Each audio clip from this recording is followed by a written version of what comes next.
Hello my friends, it's Ranger Russ from the Meigs Point Nature Center on location at Quinnipiac River State Park. It's another first for me, very excited to be out here. Let's flip the camera here. I want to let everybody know we're going to continue these programs Tuesday through Friday at 11 o'clock.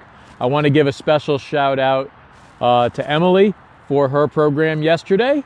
It was nice to see another person's perspective of some of the programs that we do here, and maybe we'll see more from Amy, and hopefully Gia will be doing a program soon as well. So I'm out here in a state park that I have never visited before. I walked from the truck out to this location, and we're going to walk back to the truck because there were many very interesting things as I walked along to get out here. Now the weather today, it was a bit chilly when I first got in here, but it seems to have warmed up a few degrees already, so I'm gonna say we're up into the 50s, so it's pretty comfortable out here right now. But let's flip the camera. Let me finish my intros though.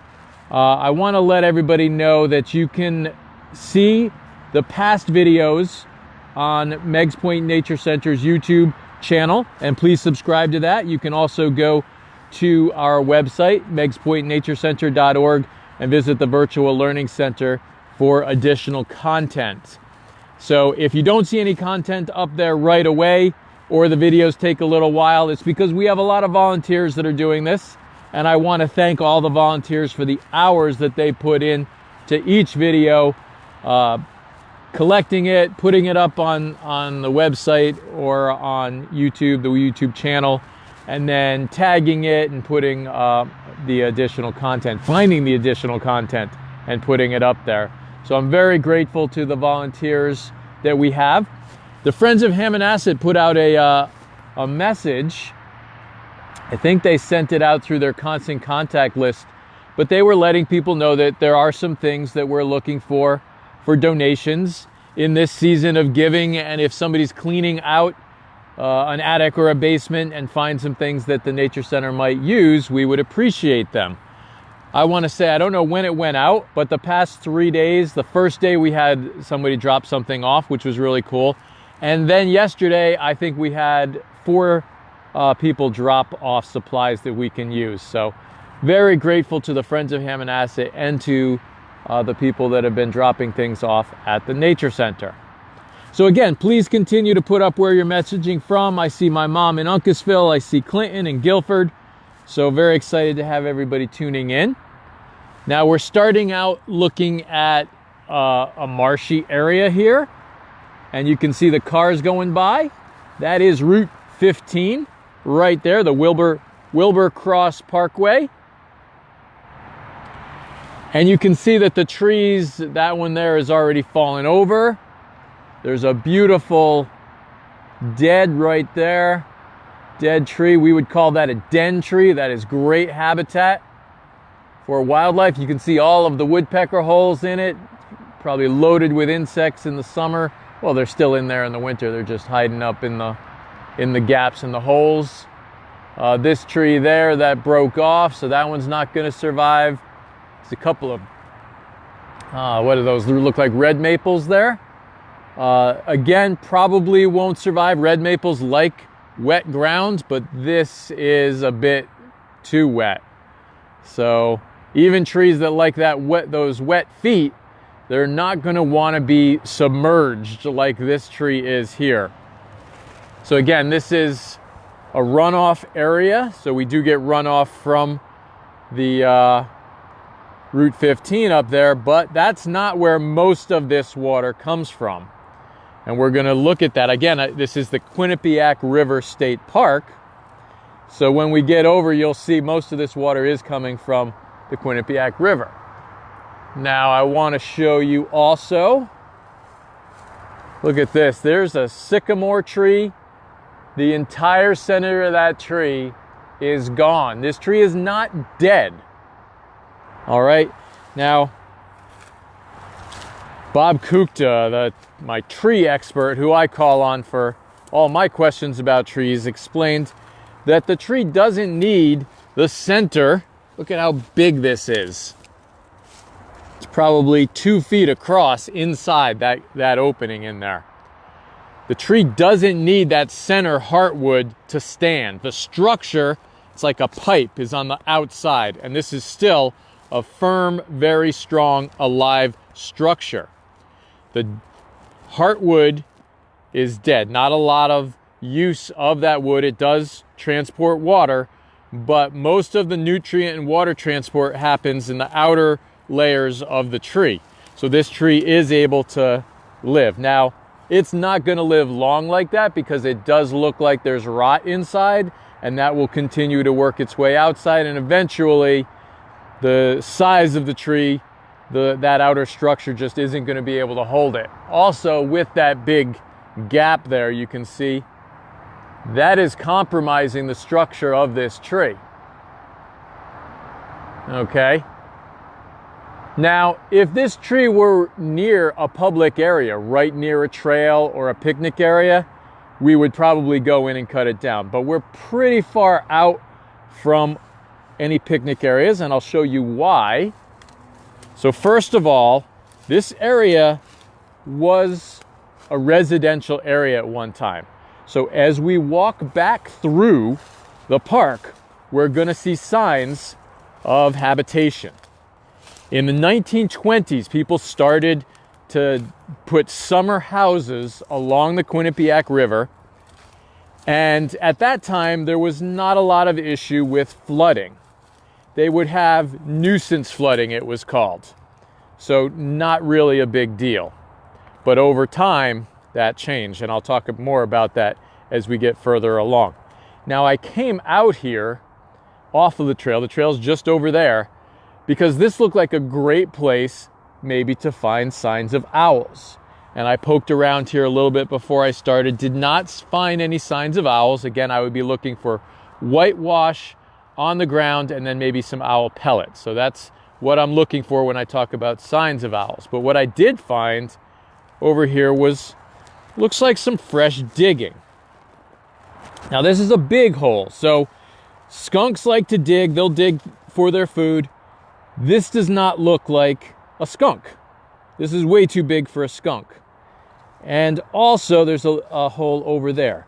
I'm going to say what this looks like to me, it's just fascinating. What this looks like is a predator has found an animal's hole. You know, so I can almost envision a small hole here that went under this and then went deeper in. And the predator came along and found that and tried to dig into it, and the root was in the way, so it jumped over and kept on digging, and it was trying to get maybe a chipmunk, could even be something as large as maybe a woodchuck or something like that, although this is not quite big enough. Woodchucks dig pretty big holes. But if you look in the bottom there, there's no opening. And that's what makes me think this is just a predator, you know, tearing up, trying to find that prey that has gone underground. So this is absolutely a really great find. It's pretty cool to find that there. Yeah. I'm moving faster than my gimbal does. That's why you see a vibration once in a while. I gotta slow down and let the gimbal catch up. So again, this was a residential area, so these trees are not native. These are Norway spruce. And you can see they're planted in a straight line, so obviously a person planted them. Nature usually doesn't plant trees in straight lines. There's another ornamental tree. This is a yew. Usually people see yews as just a small shrub outside your door with beautiful red berries. This one, because it's been left here all by itself, has grown pretty large. Looks like it's the size of a cedar tree now. So I usually do not see that in yews. All right, so we're gonna go over here because I found an area where the DEP has done, DEEP, 2 E's, has done some work. And we're gonna take a look at that. So again, a few more Norway spruce here. and they are from Norway. Here's a really good, easy way to tell a Norway spruce. The pine cones, they're long, thin, and they usually do not open up. You don't find them really opened like other pine cones. Okay, that's the pine cone from the Norway spruce. Now, what I found over here, and again, we're going to have to make some guesses, some educated guesses.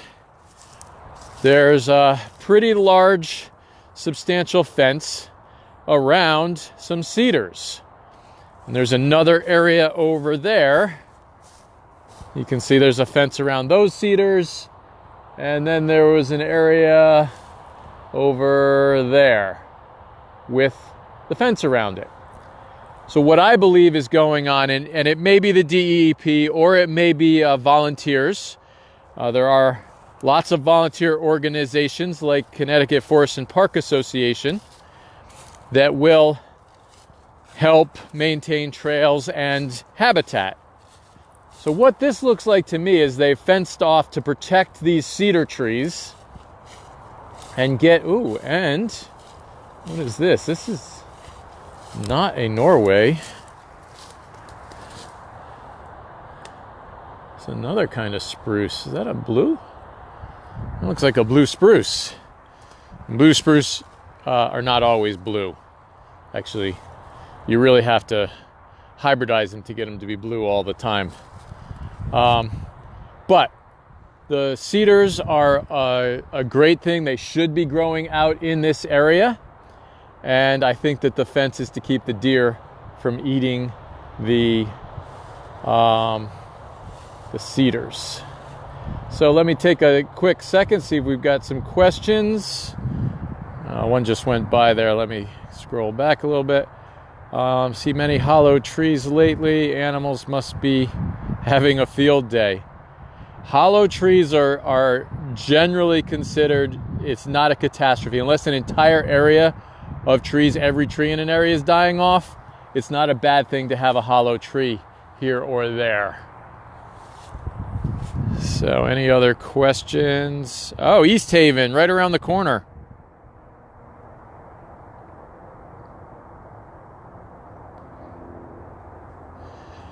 So we're going to go back over. This is the Blue Blaze Trail that we're going to be taking back. There is an old roadway that we'll get onto once we're through the Blue Blaze Trail. But this area looks like a great area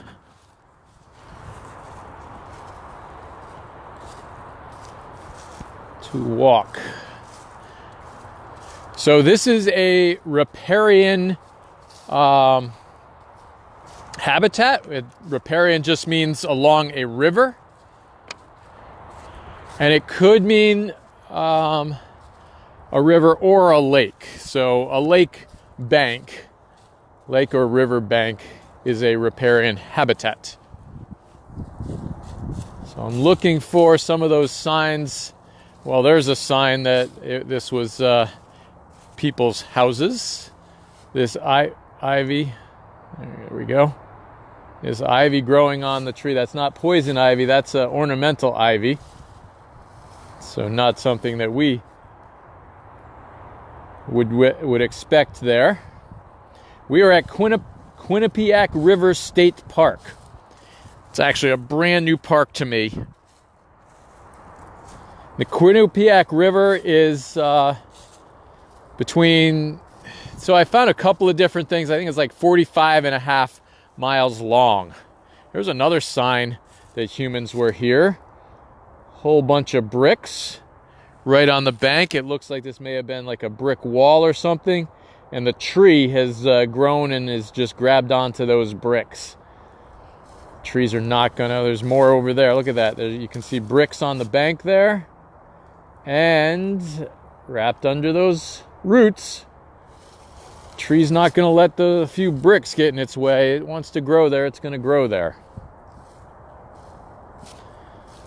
All right, so we're going to continue along. Now, I think technically this park is in, where I am now is North Haven, but it goes all the way up, I believe, to Wallingford. So maybe some of the locals can tell me exactly where I am, because I'm never quite sure.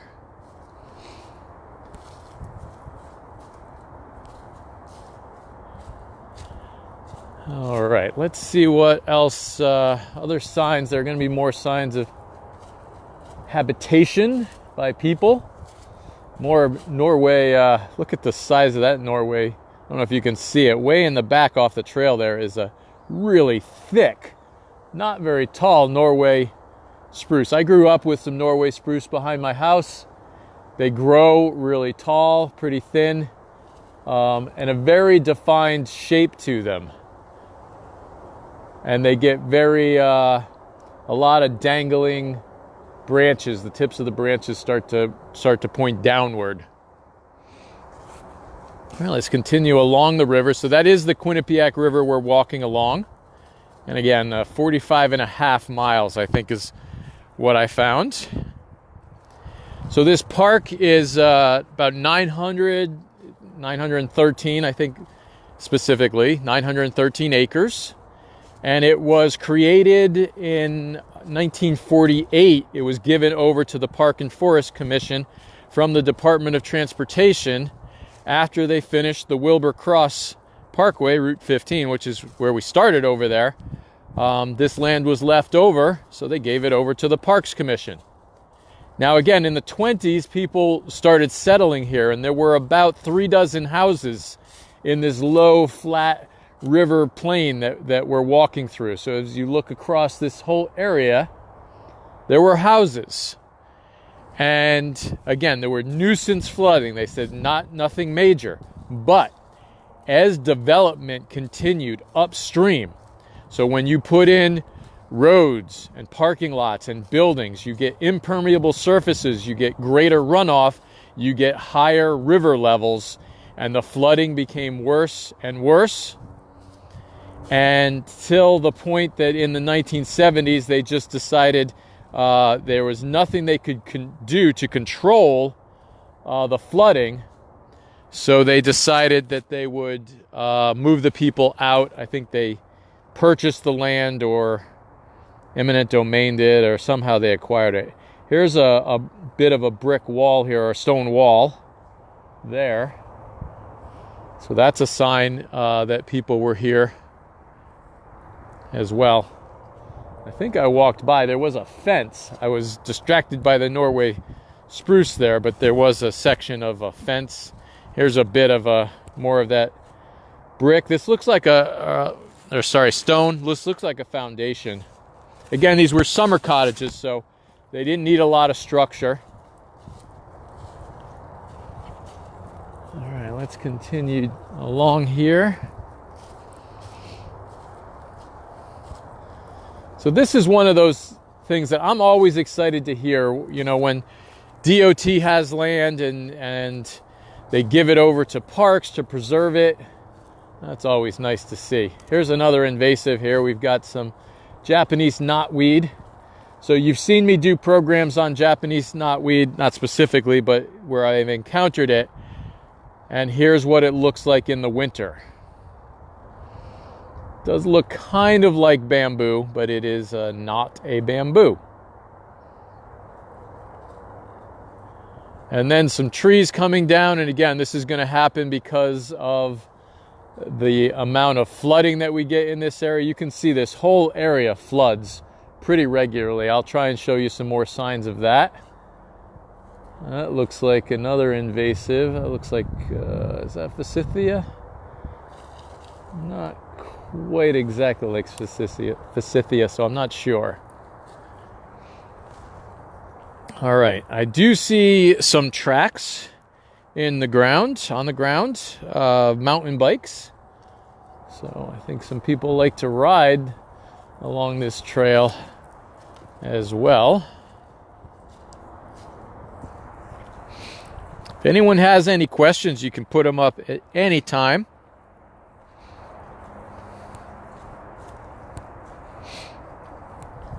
So if anybody knows where Deadwood Swamp is, that's the beginning of the Quinnipiac River, and then it dumps out just east of New Haven. Dumps into Long Island Sound over there. Ah, here we go. Here's a sign of some habitation. There's a brick along the shore, a cement block that looks like. And there are a few areas where you can see the bank looks perfectly straight. Plants growing up and over it. A lot of those places you can't see, but that is from a wall to maintain the bank for the houses. That's what the homeowners would have done.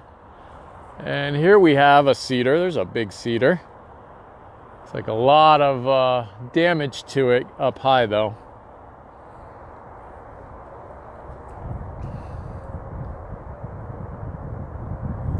Any beaver? I have not seen any signs of beavers, either gnawing or a dam. Deadwood Swamp is in Plainville, so that's where the Quinnipiac River begins its journey. A lot of Japanese knotwood now in here. Oh, and now look at that big tree that we're seeing right in front there. Really wide, low branches. That tree probably was here when people were living here. That was probably the one tree that they allowed to grow, and the rest would have been cleared. Not a lot of other really large trees. You can see a bit of a railing here and some stairs. So this was access to get down to swim in the river. There's a block wall on that side. And a block wall over here. It's like some blocking down on the ground there in the river.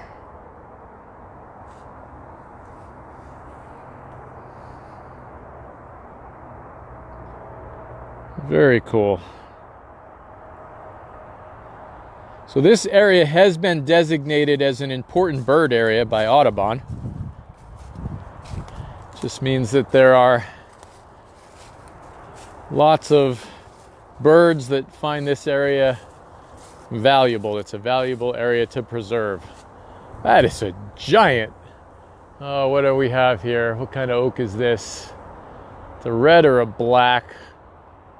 I'm going to say that's a red oak. I have a hard time though unless I find acorns or leaves. Let's see. Yeah, red oak usually gets a gap in there that looks kind of reddish. I'm not seeing that.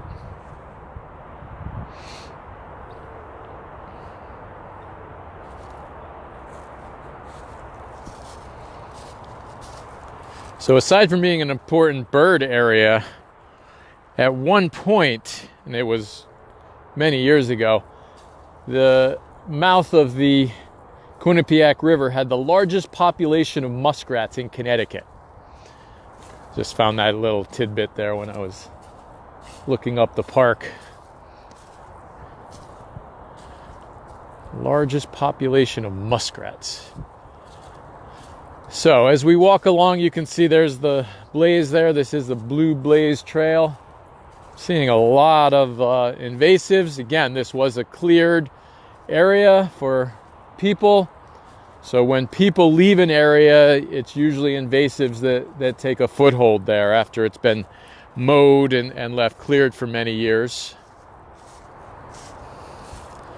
Oh, here's something. I'm trying to remember. Horsetail? See the green there? Gonna have to look this one up. Did not see this on the way out.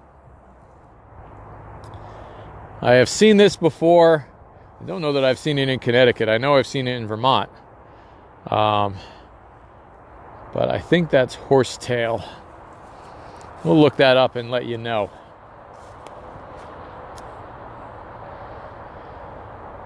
Rebecca says we have bears, coyote, deer, bobcats.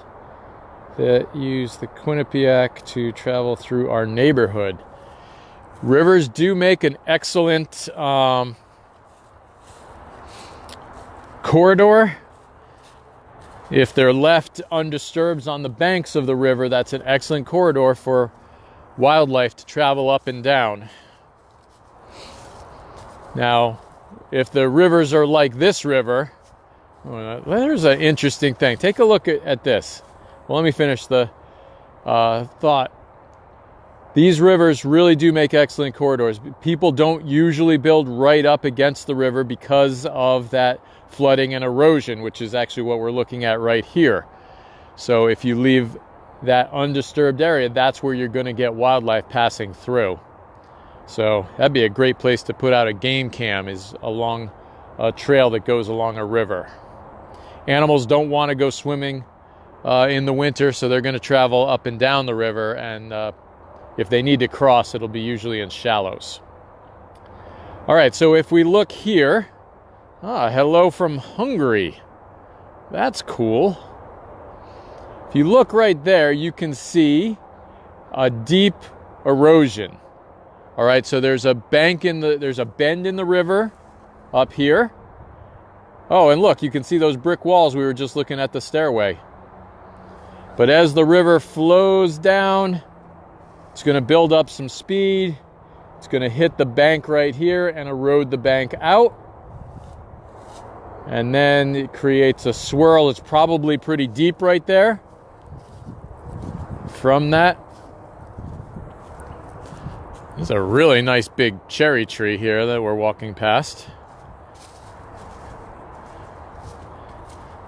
So you can see here's a fence.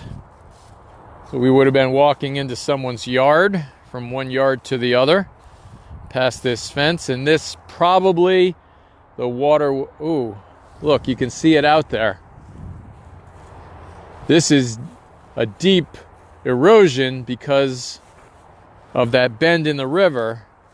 But if we look out in the river, it looks like there's a straight line. That looks like a wall. Goes right along there. Probably connected all the way across. You can almost see a ripple line where it gets smooth on this side. On the other side, it's all ripply from the current. So that was probably a wall right there. And this was someone's yard. But the bend in the river caused it to swirl around like so and erode deep into this area. This is one of those park visits that I had no idea what to expect from the Quinnipiac River State Park.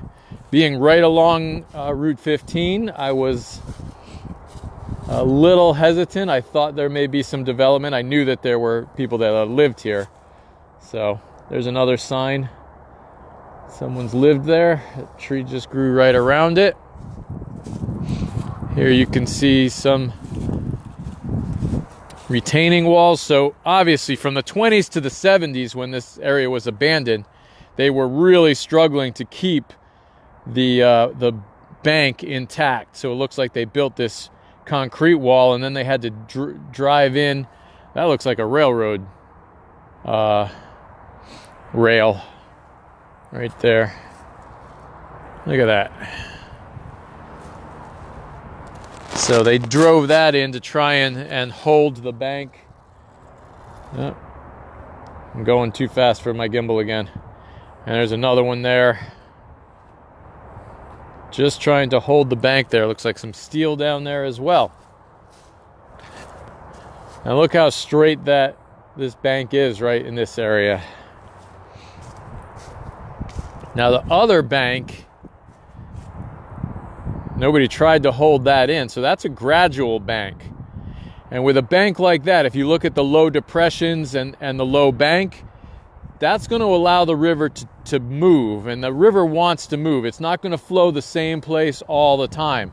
As you get a bend, it's going to create a larger and larger bend, and then those bends will straighten out over time. They'll turn into big shallow areas, and then they'll be left as sort of a side pond off of a river, and the river will straighten out again.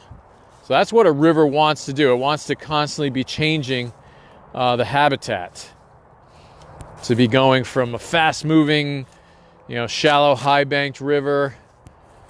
That's one type. But then you get these low, wide areas. This wants to move.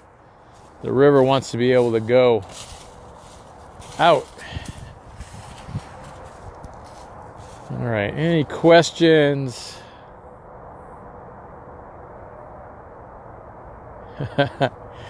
This looks like an area Nick Bellantoni would want to investigate. I think that it's probably too new for Nick to be looking into this one. He's always got investigations in the 1800s, 1700s.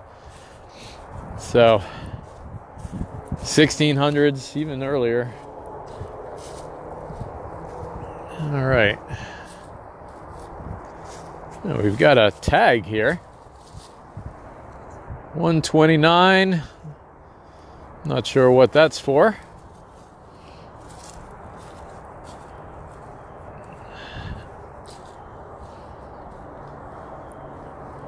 So you can see these low areas, it just looks like the water has sat here over time. You can kind of see a tire track there too from the mountain bikes. Continue along here. Now, here's something ahead of us. You can see these trees are really bent over. That's one of the things that's going to happen when this ground is just so wet all the time. It's not as strong and stable. Maybe a willow would be able to grow out here, but other things would really have a hard time staying upright. So you expect to see some of these other trees just start leaning out, like this one here. What is this? It's like another maple. There we go.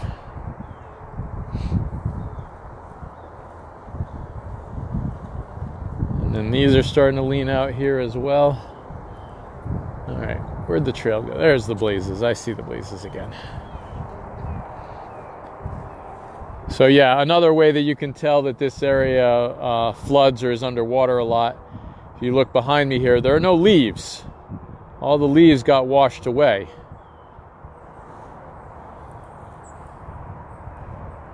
Whereas up in these areas, there are leaves. And actually right here, you can see these leaves are covered in mud and soil. So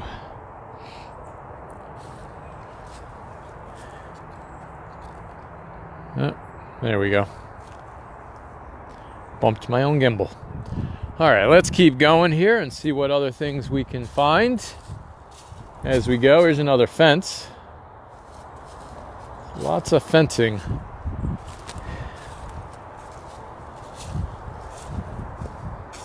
Keeping an eye out for these blue blazes. Look at all these branches and trees that are down.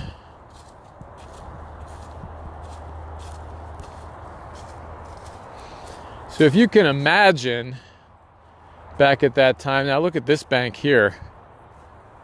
This is a pretty straight bank right there. Grass growing there. There's some interesting river rock, probably not natural to this area, but let's see if we see a wall. I do not see a wall here. Look at this rock.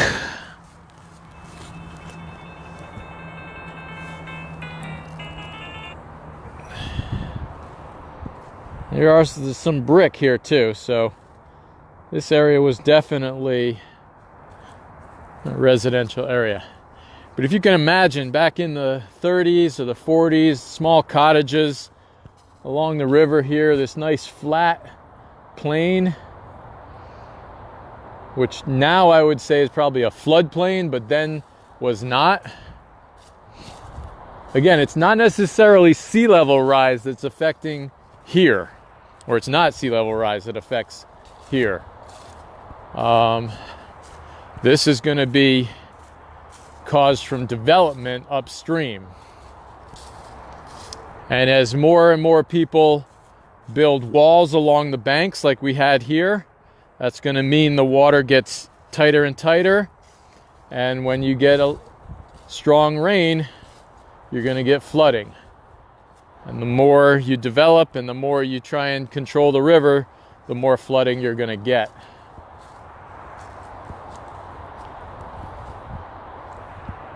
Are dogs allowed? Dogs are allowed here. They do have to be on leash, and you have to pick up after them. And I have seen a couple of little dog tracks here or there.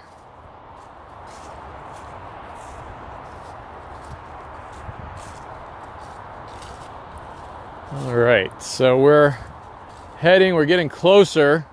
You can hear the highway there. That's Route 15. So a lot of this land was acquired by the state for the construction, and then when it was all done, the highway was over there and they didn't need it this far over, so that's when it was given over to the state. Here you can see another sign that the humans lived here. This is not something that grows naturally out in the woods. This is burning bush, and it's a common one that people plant because of the beautiful red color in the fall. But now it is an invasive and it's taken over this entire area. Is nothing but burning bush. So it doesn't allow native plants. Like I would have expected to see blueberry growing along here, and I haven't seen a single blueberry bush along the river. So that's unfortunate. Blueberries are much better for our wildlife than burning bush, which isn't, I don't know of anything that eats burning bush. All right, let's get a little closer to the river here. We're going to come out onto the road that is another trail. It's an easy bike path. That one is probably good for strollers and things because it is an old road. Here's some drainage. There's a drainage ditch there, or culvert. You can see they've really nice stonework. There is a tree down here. Oh, a couple of trees down here. Look at that nice stonework for what was a bridge going over the road which we're coming out onto.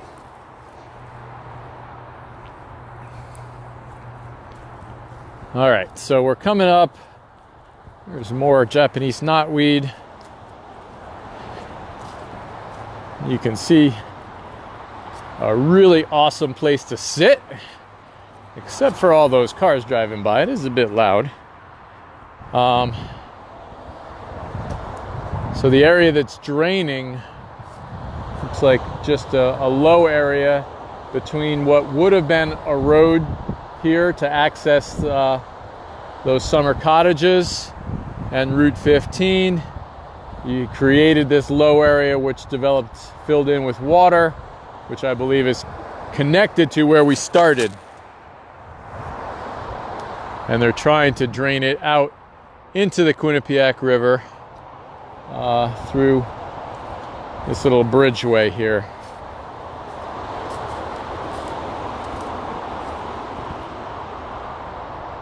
And you can kind of see the stonework down there. I am at Quinnipiac River State Park. And again, I think this is the North Haven part of it. It keeps on going further along here. So it's a pretty good acreage for this park, but it's thin. Between Route 15 and the Quinnipiac River doesn't give you a whole lot of space sometimes. That area that we wandered out, I think there's another area that you get further away as well.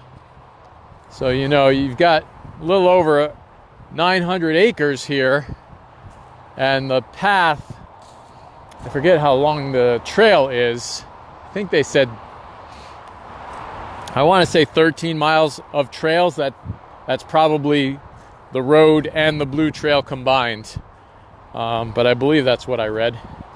We'll have to look that one up too.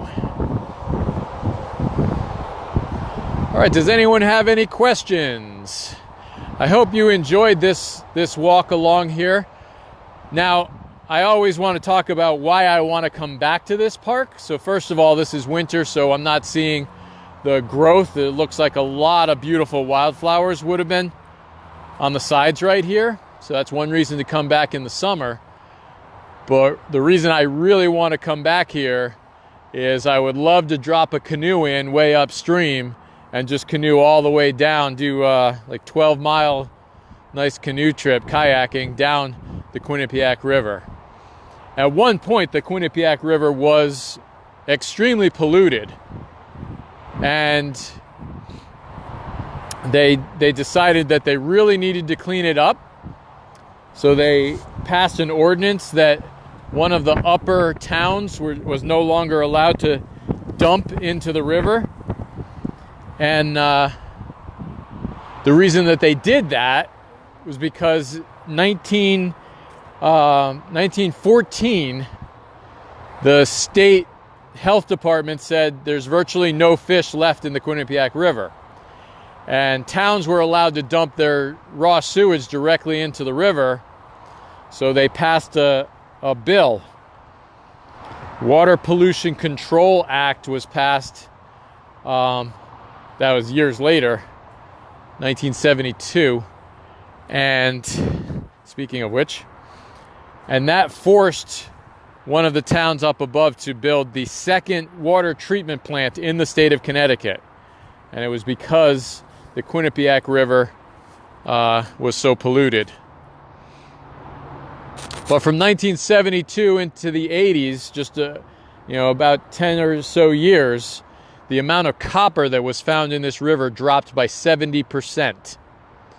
So imagine that, just the effort of these bills and laws, and all that bill did was allow a legal enforcement of keeping this river clean. So we dropped copper levels by 70%. So yes, I would love to come back to this park and canoe or kayak right down through the park itself. All right, so again, if you've missed any of my past videos, you can see them on Meigs Point Nature Center's YouTube channel, and please subscribe to the YouTube channel. I would love to start doing some YouTube live programs as well. You can also see our past videos at meigspointnaturecenter.org if you visit the Virtual Learning Center, and you'll get some additional educational content with the videos on there.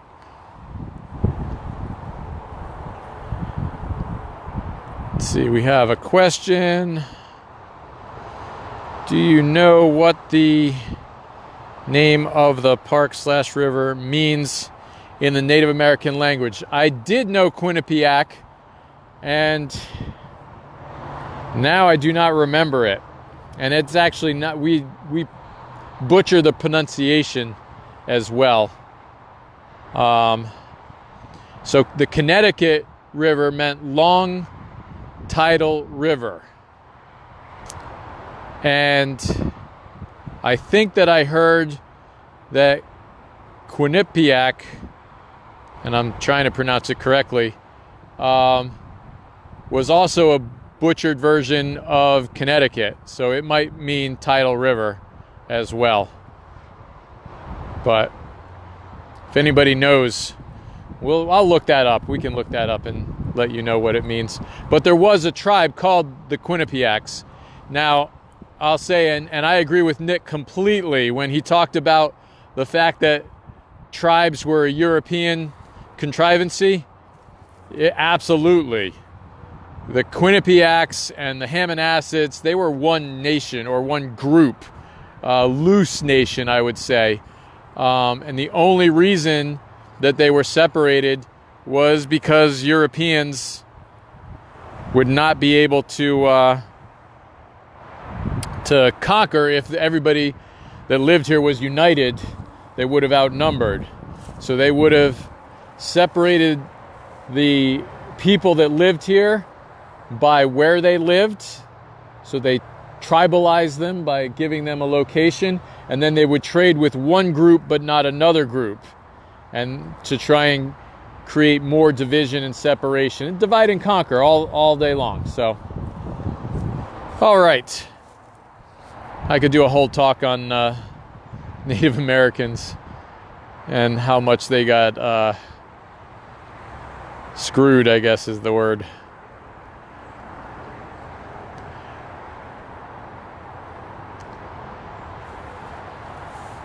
So, I'm just looking here to see if we have any questions that I missed.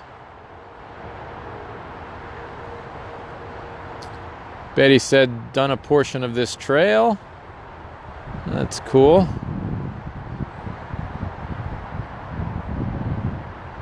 Oh, somebody said looking for a place to bring their dog.